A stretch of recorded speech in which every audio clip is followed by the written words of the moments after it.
around wearing, like flak jackets and carrying guns and things. I mean, it's ludicrous. They don't seem to have a target to fight that justifies their existence, so they're being redirected to fight somebody that is not even fighting anybody, and it doesn't even pose a threat. But according to this, there is a big threat. So, lawlessness and anarchy. So apparently, by wanting to dial down the militarization of immigration enforcement, I am espousing lawlessness and anarchy. But the letter continues. He's not done. Innocent Americans have watched as organized agitators defaced public property, obstructed the execution of our laws, slandered law enforcement personnel, blocked civilian access to public spaces, and created a hostile environment for our officers, agents, and support personnel. These horrendous assaults are no doubt spurred on by the dangerous Abolish ICE movement, a movement to abolish our borders entirely. So apparently, abolishing ICE is a movement to abolish our borders. By not wanting to have this hyper-militarized, basically relatively uncontrolled organization that just goes out and does however they want, whatever they want in all these places and hurts people. I just want to abolish our orders entirely, or borders, or orders, whatever. So the most recent assaults include the repugnant hostility directed towards selfless ICE employees in Portland, Oregon, and the verbal abuse suffered by ICE employees in Louisville, Kentucky.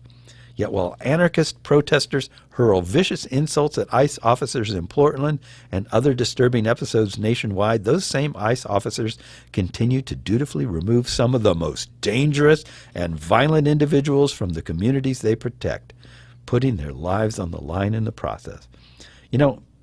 This letter goes on, and I honestly can't read much more of it. It makes me sick to imagine this kind of ridiculous, over-the-top nonsense. It's propaganda. It's nonsense. Oh, look at that. Okay, I have to read another part. So it says, abolishing ICE effectively means no enforcement, no deportations, and no borders, and would result in massive crime, huge loss of life, colossal economic hardship for American workers, and lawless anarchy.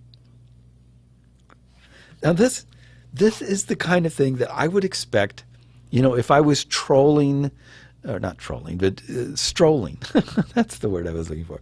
If I was strolling through some right-wing Breitbart type thing and I found somebody writing about immigration, this is the kind of ridiculous nonsense that I would expect to read on there. And I would just go, oh my gosh, this person is out of their mind.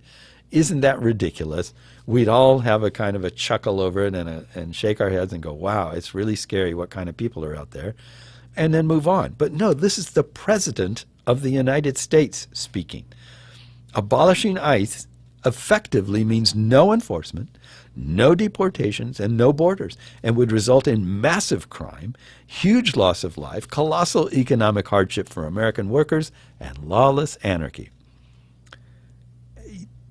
The connection to reality is snapped. There is not even, it's not like, oh, this is an exaggeration of an existing situation. It is nothing like that. There is no situation that exists, has existed, or is likely to ever exist that justifies this kind of rhetoric in any way. And yet we have a president saying these sorts of things.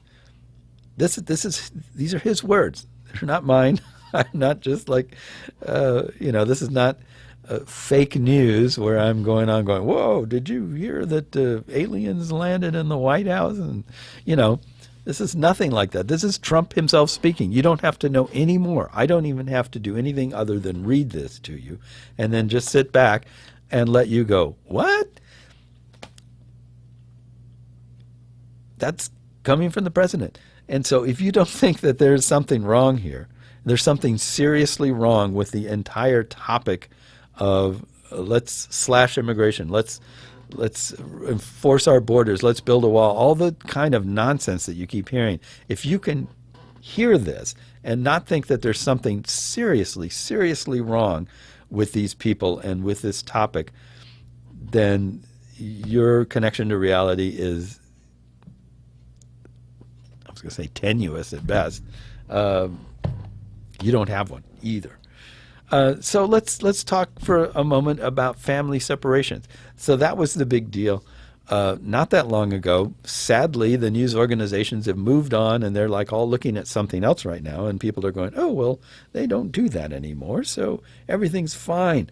But it's not.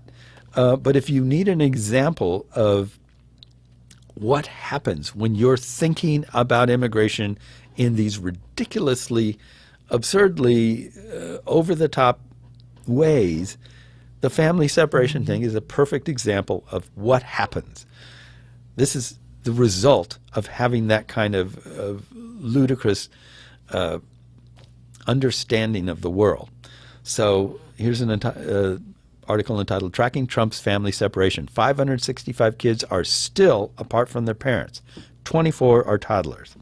The Trump administration was supposed to reunite families they separated by July 26. Ever since the Trump administration began splitting up families at the border, there has been a lack of transparency when it comes to the number of children still separated from their parents. Here's what we know about every child separated from their parents by the government, or 2,654 children as of the last court filing date, 12 p.m. Eastern Time on August 16th. 1,616 kids are reunited with parents, but in ICE custody. 473 kids were discharged in other appropriate circumstances. These kids could have turned 18 years old and been released or placed with sponsors, perhaps relatives. It's unclear if the ACLU or the judge will count the latter as a reunification, as they've prioritized reuniting kids with their parents. As for the 565 kids still separated weeks after the July 26 deadline, the government deemed the parents unfit, citing a red flag background check, deported them without their child, or said they, quote, waived their right for reunification. The parents of 366 children have been deported without their kids, and 6 of those children are under the age of 5. I'm wanting to comment, but I'm holding myself back here. Okay. Government lawyers say that upon further review, 46 kids in this total weren't actually separated from their parents. But this includes 4 kids who were under 5 years old, so it's unclear how else they got to the United States, unless it was with a parent or other caregiver like a grandmother. The court-mandated deadline undoubtedly prompted the government to act more swiftly than they might otherwise, although they still failed to reunite all families they separated by July 26. While the deadline has long passed, this process is far from over. It's unclear when every parent and child will be back together, but until that happens, the ACLU and the Trump administration will be meeting weekly with U.S. District Judge Dana Sabra, who ordered a speedy reunification of the families in June. Sabra has called the government efforts so far a remarkable achievement, but also said officials still have to clean up their mess so kids don't become permanently orphaned. Permanently orphaned. I don't have kids. I've never had kids, so it's really hard. I mean, I can't point to that, but many adults, a large number of adults, of people who might be listening to this, have kids. And I have to ask you, does that seem even remotely defensible? That the government would go, oh, you came here without proper documentation, therefore we're taking your kids away from you. And because of the way we went about doing this, and the basically reckless, I would call it careless, but could be reckless, could be malicious way they went about it, it is difficult to reunite some of these kids with their parents. Some parents were deported. Kids are still here. So basically, they came here as a family looking for something. The administration goes, oh, taking your kids away from you. locking them up somewhere else. We're deporting you. Okay, we're done. We took your children. I mean, the closest I can come, I have a dog. And the closest I can come is somebody just deciding, like coming to my house and going, oh, your house needs to be painted. Therefore, we're going to remove your dog until you paint your house. Because the dog might eat paint chips or something. I don't know. I mean, I can't think of something that really works. Your dog is in unsafe condition or something. I don't know. They just decide to take my dog. And then they just don't give my dog back. They just take it away. It's like, how can you even think that that's okay? Now, if that were any other circumstance happening to any other population, people would just be going out of their minds. But because these are immigrants, because they have been villainized, pathologized, demonized to such an extent, then people are like, well, it's their own fault.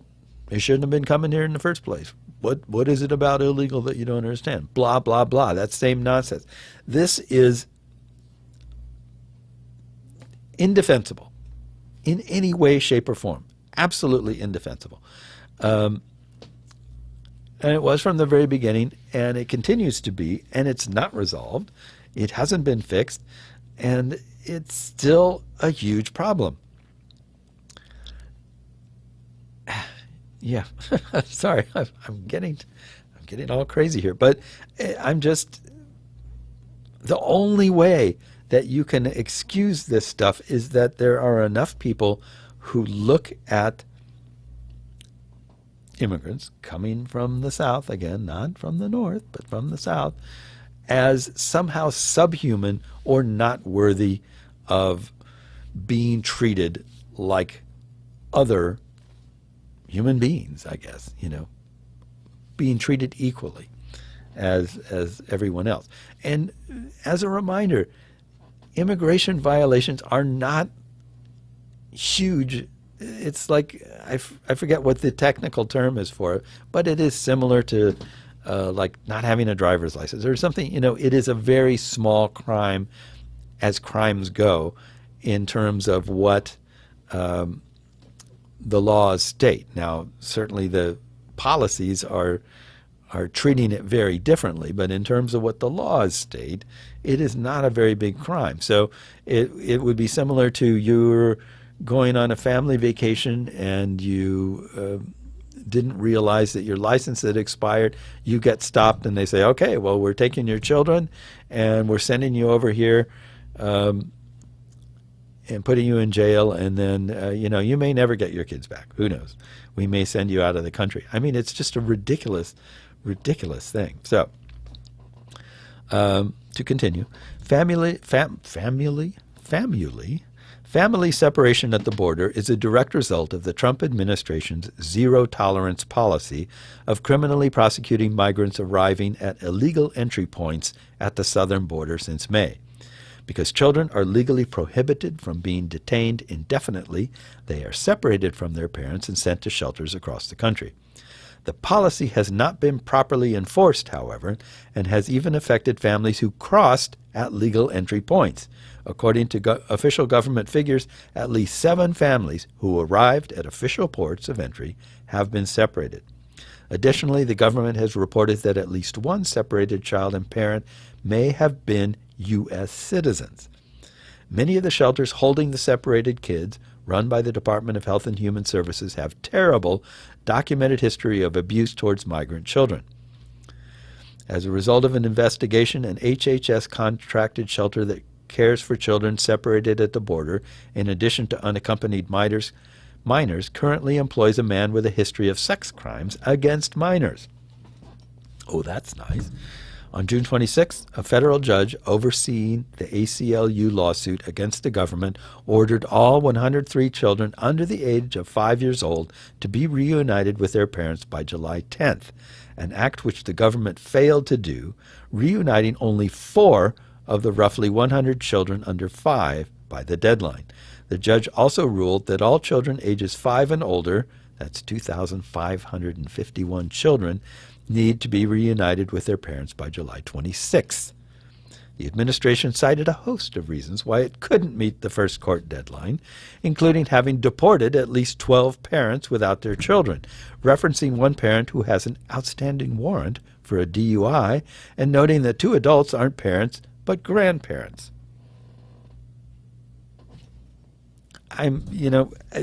It's like, it's beyond ridiculous. I mean, an outstanding warrant for DUI. Okay, that's a bad thing. That person has been very naughty and risked other people's lives by driving while intoxicated.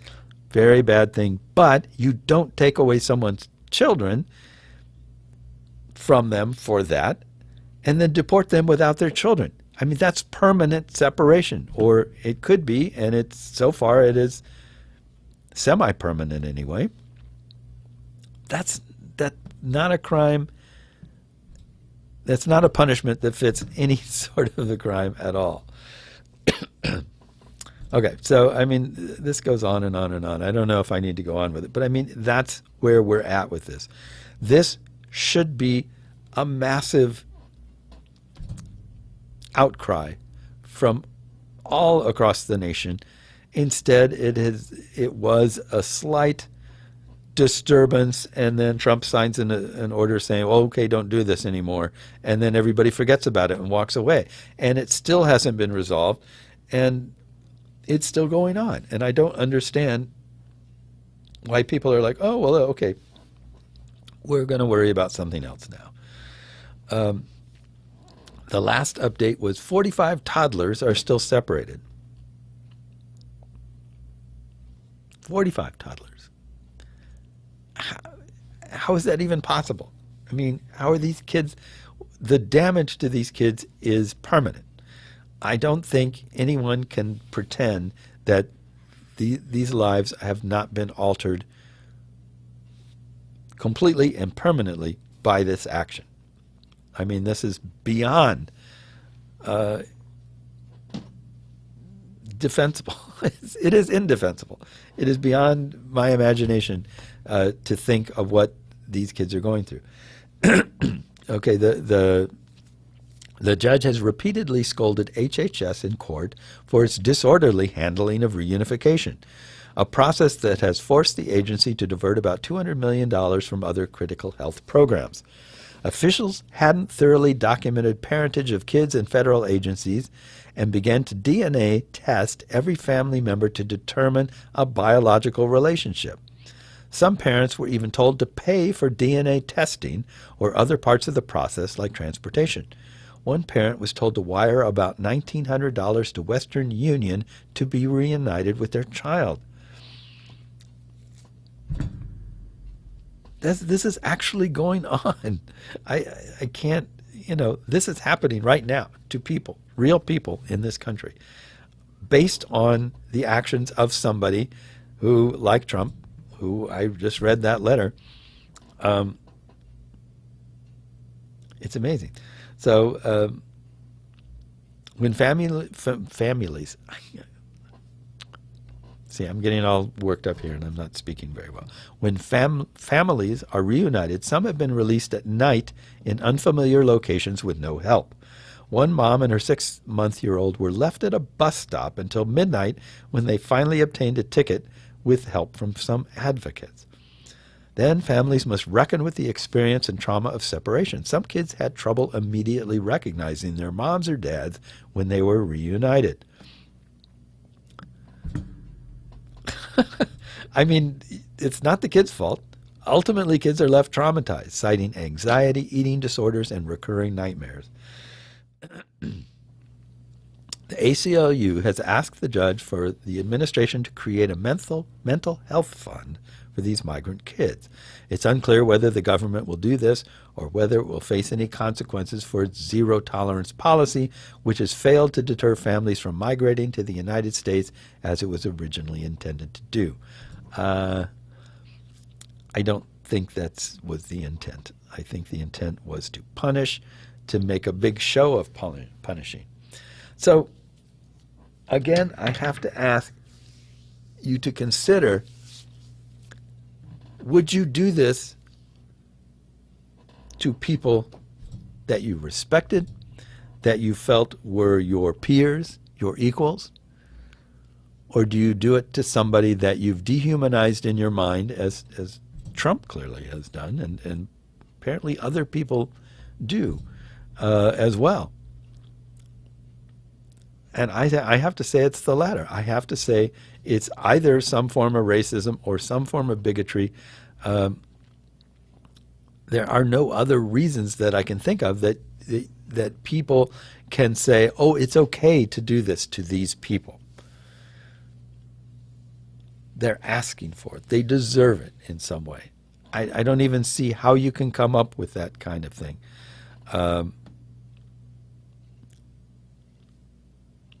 But then again, I can't. So here's a related thing, not about immigration, but consider this. So this is another article entitled "New Jersey School Board Candidate Called Black People Animals and Useless Wastes of Life." So a New Jersey school board candidate often made racist comments on Facebook, calling black people animals and useless wastes of life. He also frequently made homophobic and transphobic comments, mocked people with disabilities, and disparaged those calling for criminal justice reform. This is Richard Janowski, a 51-year-old candidate in Monroe Township, Gloucester County, who made the comments on Facebook from 2013 to 2016. His posts were public, meaning anyone could see them.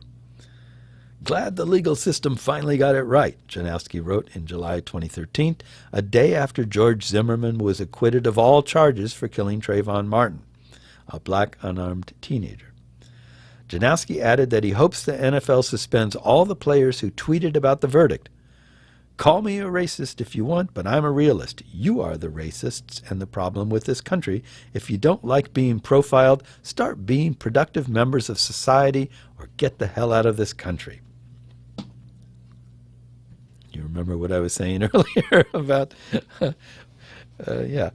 So, I mean, just think of it. This is the kind of person, I mean, he's probably all for taking kids away from their parents here. A year later, he criticized the protests in Ferguson, Missouri, after a white cop shot and killed Michael Brown, another unarmed black teenager. At the time, the militarized police response to the Ferguson protests unsettled people across the country. Janowski, however, was more interested in the instances of looting, calling the protesters animals. "Hats off to the residents of Ferguson, Missouri. Once again, you animals showed your stupidity and ignorance by looting and burning businesses in your own town because a shoplifting kid who assaulted a cop was shot. Act like a law-abiding citizen and this crap never happens." 4 days later, "You are not Americans. You are animals who disgust me. Get a effing job and contribute, you useless wastes of life, instead of constantly committing crimes and protesting when you get what you deserve." During the protests in April 2015 in Baltimore, after 25-year-old Freddie Gray died in the back of a police car, Janowski said it was time to start firing bullets into these effing monkeys and send them to their grave. Now, I'm not going to just keep going on and on. I mean, there's a bunch of this stuff. But if you want to know who Trump is channeling, this is your guy right here. And this is the kind of thinking that says, yeah, it's okay. It doesn't matter what you do to them because it's their own fault. They're bringing it on themselves. That's his take on, obviously, black people. I don't know how everything that happens is somehow their fault, but somehow, apparently, according to him, even when they're unarmed, they're doing nothing, and they get shot or killed, apparently somehow it's their fault it's a collective fault, basically, for all the things that this guy imagines that their family members, their friends, their relatives, their whatever are doing all the time. That where he gets the notion that they do this, I don't know, but probably from the news. Same place Trump gets the notion that immigrants are coming here and causing massive crime, which they're not. They don't. I mean, that's documented. They don't do that. Huge loss of life. No, again, they're not killing people and they're not causing massive crime. Most of the people killing people are citizens. Colossal economic hardship for American workers? Again, no, not really. And lawless anarchy? Again, no, not really. So when you think this way, like this guy's thinking, like Trump is thinking, and you have the power to act on these things, you do stuff like Trump's family separation policy. That's the kind of thing you do because it seems reasonable. These guys are a danger. They're a menace. They're an infestation. We have to do anything we can to stop them. I've read people making comments like, well, let's just put the army on the border and shoot people when they try coming over the border. Yeah, it makes a lot of sense because the crime of wanting to come here and get a job or be safe or whatever is somehow, that's such a terrible thing. It's so awful that you deserve to die for doing that. It's ridiculous. It makes no sense. It's, I say racism. If you can come up with another word that encapsulates or describes this kind of thinking other than racism, bigotry is another one, I toss that out as well as another possibility, then go ahead. Whatever you want to describe it as that actually comes up with a really, I want to say psychotic, I mean a really divorced from reality kind of thinking that allows you to mistreat and to hate and all those things. Whatever you want to call it, it's irrational. It's obsessive and irrational, and it does not behoove us to support this in any way. I mean, these people need to be stopped. They need to be taken out of power, and they need to be stopped from having any kind of control over what we're doing until or unless they come to some understanding of the reality of the situation and start behaving rationally. I mean, I'm not saying take guns and shoot them and kill them the way they're saying to deal with the objects of their scorn and hate. I am saying remove them from power.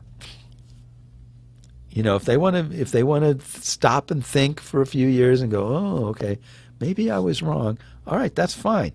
Do that.